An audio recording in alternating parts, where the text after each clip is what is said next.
Hello! Back in 2008, in the summer, from like June to July, I went to Germany. It was like my German teacher, my mom, and like 4 boys. Basically like an exchange, but it was only a month, and we went to school and everything, and we got to experience some cool stuff. I'm thinking that I can bring it back and share some stories from my trip there. I'll do like kind of a series where I'll do like one story per video, or else the video would be really, really long. The story I'm going to talk about today is when we first got there, we went on a boat trip to a place called Helgoland, and this was like an island out in the North Sea.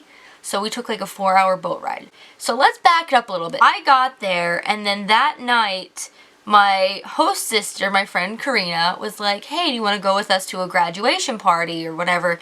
I was like, heck yeah. We went to the disco. We were there. I only had like a couple of drinks. By the way, I was of legal drinking age in Germany. I was 16. She's like, it's up to you whenever you want to leave, because I know you have to get up at like 1 in the morning. I was like, we'll hang out, you know. So we were there. We left at like 11 or something like that. And we got on the boat the next morning, and like that day, I just had a weird feeling like today is gonna be screwed up. We got on the boat, and they're like, oh guys, you know, just a forewarning, the seas might be a little rough, you know, nothing too major, it just might be a little bit, you know, here and there, bumpy, whatever. It was a little more than just bumpity here and there.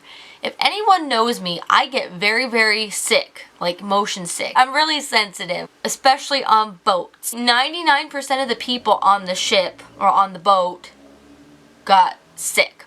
Now, luckily, I didn't throw up or anything, but I was very nauseous. The one thing that happened was our friend that was on the trip, he got very, very, like, violently sick.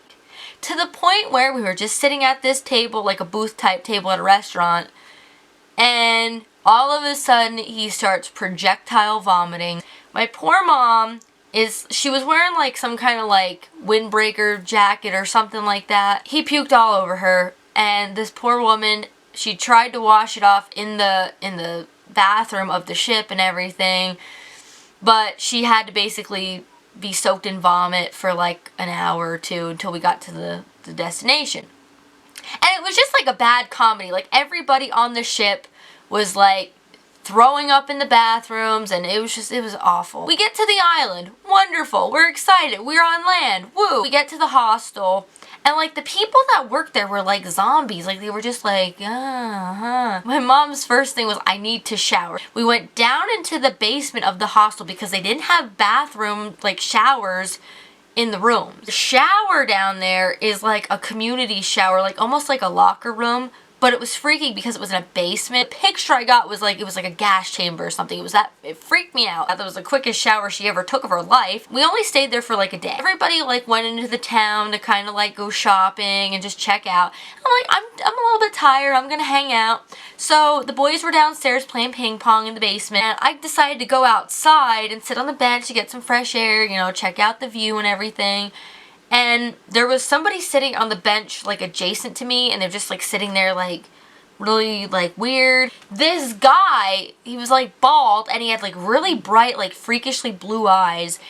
He had like this suit on. I think it was like a white blazer and like black pants, and then he had these Chuck Taylor type shoes on.